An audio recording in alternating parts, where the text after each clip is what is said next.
በእስራኤል ታሪክ ውስጥ እግዚአብሔር በዓላማ ያስነሳት ሴት መሪ እንዳለች ያውቁ ኖራል። ንግስት አልነበረችም፣ ጦርን የምታዝ ተዋጊ አልነበረችም። ነገር ግን እንደማንኛውም ሰው የምትታይ ሴት ነበረች። ዲቦራ መጽሐፈ ነገሥት በግልጽ መስክሯል። የእስራኤል ሕዝቦች በጭቆና ስርና ጠላቶች ድንበራቸውን በሚዘጉበት ጊዜ ወንዶች እውነታውን ብቻ መቀበል የነበረባቸው ጊዜ ነበር። ሁሉም ሰው ፈርቶ ሲሸሽ እሷ ፊት ለፊት ትጋፈጣለች እናም በድፍረት የእግዚአብሔርን ፈቃድ ትቀበላለች። አብዛኛውን ጊዜ ዲቦራ በዘንባባ ዛፍ ስር ተቀምጣ በስማቸው የምትጠራቸው ሰዎችን ጉዳይ ታደምጣለች። በለቅሶ እርዳታ የሚጠይቋትን ታደምጣለች።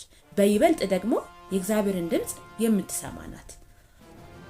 አንድ ቀን ላይ የጦር አዛዡን ባርቅን ጠርታ የእስራኤል አምላክ እግዚአብሔር ሄደ ወደ ታቦር ተራራ ሲሳራንን በእጅ አሳልፌ እሰጥሃለሁ ብሎሃል ብላ ትነግረዋለች። ሆኖም ግን ባርቅ መለሰላት፣ አንቺ ከኔ ጋር ብትሄጂ እሄዳለሁ፣ አንቺ ግን ከኔ ጋር ባትሄጂ እኔ አልሄድም። በዚህ አንድ አረፍተ ነገር ፍርሃቱ ተገልጧል። ዲቦራ ወደ ኋላ አልተመለሰችም። እንዲህ አለችው፣ በእውነት ከአንተ ጋር እሄዳለሁ፣ ነገር ግን እግዚአብሔር ሲሳራን በሴት እጅ አሳልፎ ይሰጣልና ለአንተ ክብር አይሆንም። ወደ ጦር ሜዳው የሄደችው ክብርን ለመቀማት አይደለም። ወንዶች ፍርሃት ቢይዛቸው እሷ በእምነት መውጣትን ይጠብቅባት ነበር።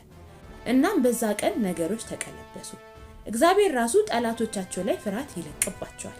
ሰረገሎች ተዝለፍልፈው በጭቃው ይላሳሉ፣ ወታደሮች በድንጋጤ ይሞላሉ።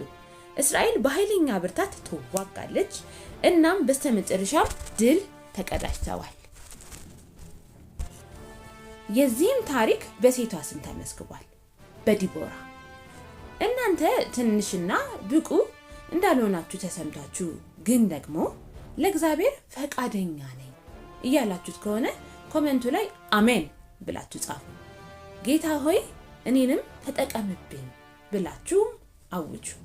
የዲቦራን ታሪክ ለሌሎች በማጋራት ለእግዚአብሔር ታዛዥ የሆኑት ብርቱ ተዋጊዎች እንደሆኑ ይወቁ።